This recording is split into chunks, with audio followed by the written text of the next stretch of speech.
Hey, it's me, the soy pill. This may come as a shock to some of you, but I'm a progressive. What? Most of the reasons for my ideology are fairly obvious. I agree with progressive politics like universal healthcare or higher taxes on the wealthy, so I vote progressive. Easy peasy, soy bottle squeezy. But I'm also progressive because most of the alternatives, specifically the conservative alternatives, make absolutely no sense to me. Now, on one hand, I can sympathize with fiscal responsibility people, or even anti-abortion people. Economics is complicated, and there's arguments to be made for certain conservative fiscal policies. And with abortion, there's a philosophical conversation to be had about when a person becomes a person. Bodily autonomy. Should it be legal to kill your annoying 2-year-old? But on the other hand, there is zero room in my brain for climate change is a hoax. Gay people are an abomination because God said so. The 2020 election was stolen. Or Ann Coulter is funny. I mean, okay, Ann Coulter for conservatives is funny. Conservatives. You know when you ask a Democrat to define a semi-automatic gun and you watch them describe a sci-fi weapon of mass destruction and then lambast you and all of your conservative friends for wanting to shoot babies? You don't have to Google some study to show them wrong or whip out your strongest debate tactics. It's just so self-evidently not true that you can brush it off immediately. Well, that's how I feel every time you say stuff like, trans women just want to molest cis women in the bathroom and Democrats want this molestation to happen. Or democratic socialism will destroy this country and turn us into an authoritarian nightmare. I've lived in democratic socialist countries with high taxes, and it's just not that. And if you made some friends with any trans woman, you'd know that they're just trying to pee. It's not that complicated. So you can imagine that if these easy to dismiss arguments are a large reason I'm not conservative, it would really piss me off when progressives with large platforms said things that were so optically terrible that they would make those incredibly stupid, simplistic arguments seem correct, and in essence, turn those progressives into the conservative strawman. Let me start off by saying I'm not going to be making some SJW cringe compilation here. If you wanted to find poor messaging from the left, you could find tons of it in seconds. But plenty of that stuff is fringe, and it only even gets engagement because it's opposed by most people. That means I'm not going to be looking at stuff like t-shirts that say, I stab people for misgendering me. That stuff is dumb, but it's mostly irrelevant. No, this video is going to be talking about the big stuff. The big stuff like gay choirs.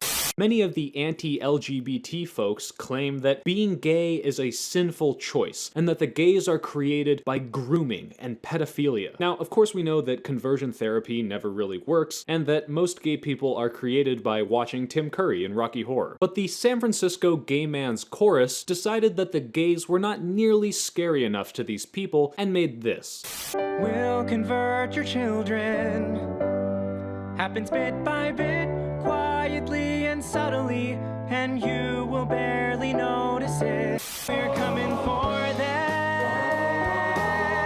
We're coming for your children.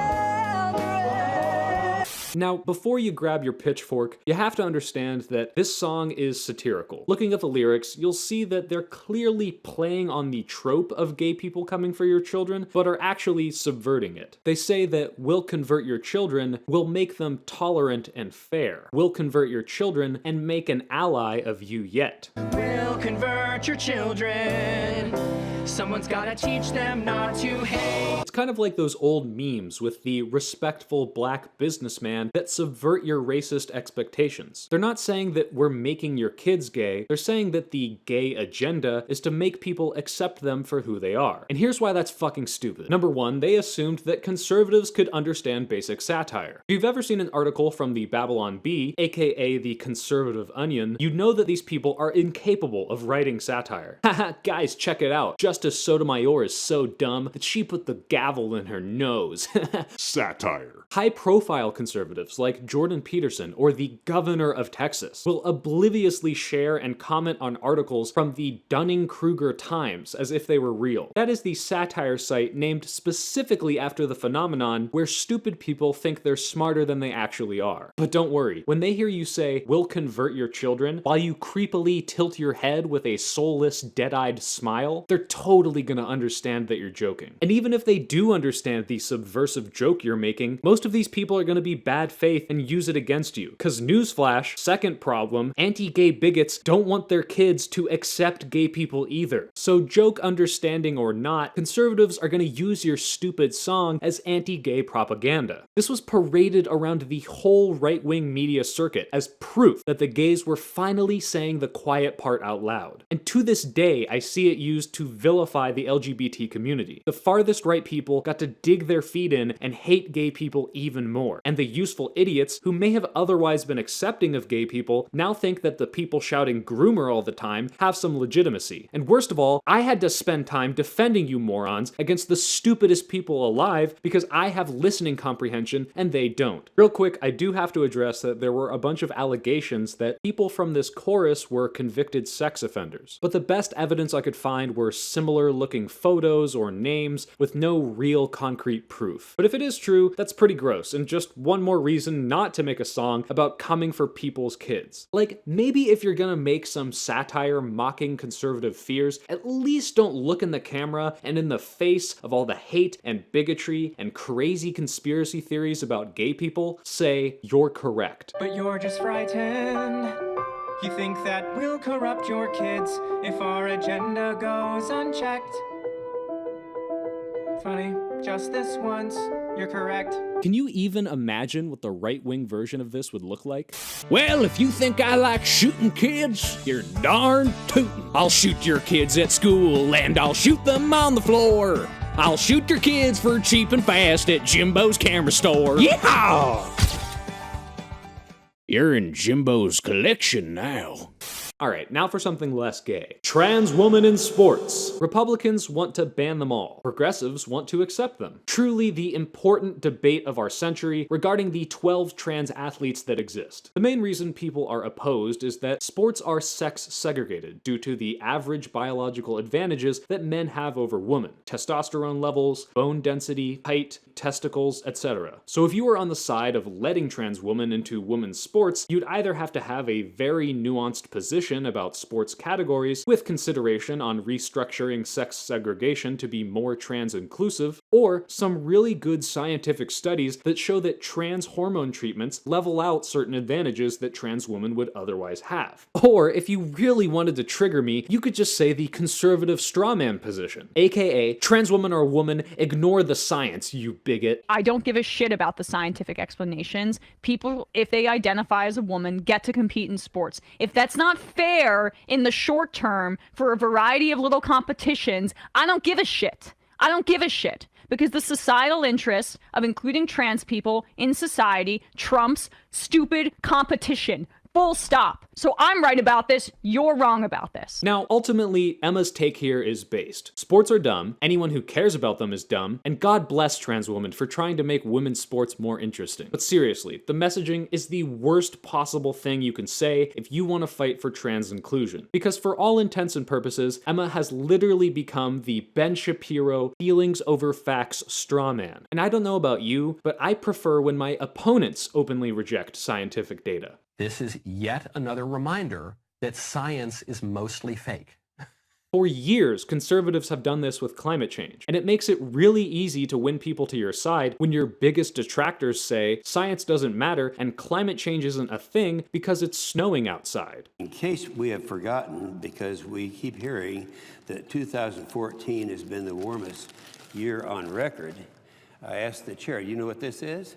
It's a snowball. And that's just from outside here. So it's very, very cold out. If you want to drive away reasonable people and torpedo your movement, nothing works faster than saying loudly into the megaphone that you don't care about the facts. I don't give a shit about the scientific explanation. Imagine getting on a plane and the first thing you hear is, "Welcome aboard, ladies and gentlemen, to your non-stop flight to Chicago. Before we get going, I just want to let you all know that I don't care what the science says. This plane can fly."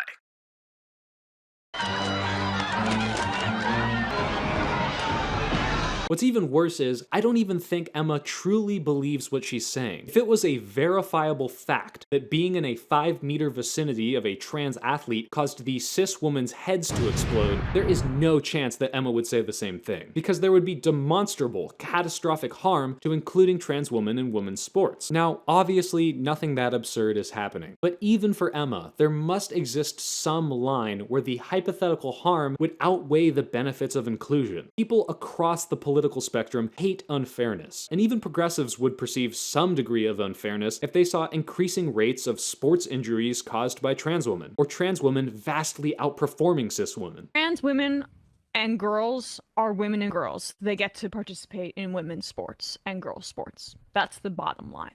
Okay? Taking this blind, dogmatic approach to inclusion can alienate tons of otherwise accepting allies that would help vote on pro-trans legislation. And I understand where Emma is coming from. There is a swath of hate and bigotry directed at the LGBT community right now, and it seems silly to pass legislation, let alone focus on at all the incredibly small amount of trans women in sports. And pretending that we care about the purity of athletic competition in this way is just designed to get people riled up, because if you can say that trans women are not women or girls enough to participate in sports, what else can they not do? They may not be able to go into the bathroom of their choice. They may not be able to have the same civil rights. Maybe they can't change their gender on a form. Maybe they can't participate in the workforce in a way that comports to their gender identity. Once you concede that they're not actually women and girls, then you are opening the door for further discrimination. It's very important that progressives be as welcoming and accepting of the people who need it most to counteract the right-wing hate machine. And Emma clearly thinks that this acceptance is of utmost importance, more than any amount of unfairness or potential backlash. But there's a nuanced discussion to be had about how we segregate sports. What determines fairness? How do we continue to ignore trans men at every possible moment in any of these trans conversations? And how can we include trans people in a way that doesn't invalidate the reason we made sex-segregated categories? Maybe we make tiers based on performance. Maybe it's based on height and weight categories. I'm not going to pretend like I know a solution that would make everyone happy, or even a good solution. But outright saying, I don't care about the science, is 100% not how you do it. And if you can't even convince me, someone who agrees with you on most politics and who is charitable enough to steelman your argument, then how the hell are you going to win over the average person who gets to see your worst takes amplified by the largest conservative channels in the world? There's a woman named Emma Vigeland. She's on the Majority Report, I guess. And she had a clip going viral today talking about how if you want to feel safe on public transit, this is bourgeois. And you have to suppress those bourgeois feelings. You have to make yourself feel okay about being abused on the public transportation system. By the way, I do really like the Majority Report. Their show is entertaining and informative, and I even use clips of them in my other videos. So it's especially because I like them that I feel the need to call them out. Rest in peace, Michael Brooks. Becoming your opponent's strawman isn't exclusively left-wing. You may recall things like Matt Walsh changing his Twitter bio to say theocratic fascist, or the CPAC banner where they proudly displayed "We are all domestic terrorists" in defense of Kyle Rittenhouse. And if I thought it would do any good to make a video that convinced all right-wingers to be good faith and have some nuance, I would do that instead. But I know that the best shot I have right now is to implore the people on my side to have some self-reflection. If you're not convinced that this terrible rhetoric is effective in both riling up our opponents and driving away potential allies, look no further than the fake accounts created by Russia or God knows who literally fake these strawman positions with the express goal of division. Recently, an ostensibly fake account tweeted this in response to the Supreme Court's affirmative action ruling. Today's Supreme Court decision is a direct attack on black people. No black person will be able to succeed in a merit-based system, which is exactly why affirmative action-based programs were needed. Today's decision is a travesty. As far as I can tell, this person doesn't exist, and her tweet confirms the right-wing view that all Democrats have the bigotry of low expectations for black people. It also did an amazing job of triggering every right-wing pundit with millions of viewers. And maybe it's my bigotry of low expectations for progressives, but I think we can do at least slightly better than astroturfing bot accounts. So all I'm asking is, if you're gonna say something provocative or edgy to further a progressive agenda, maybe think for 2 seconds how it can be weaponized by the right before you kindly load the gun that they have pointed at my face. Thanks for watching, everyone. Please like if you did, and subscribe if you want more. Leave a comment if there's a topic that you want to see me cover. I read every single one of them.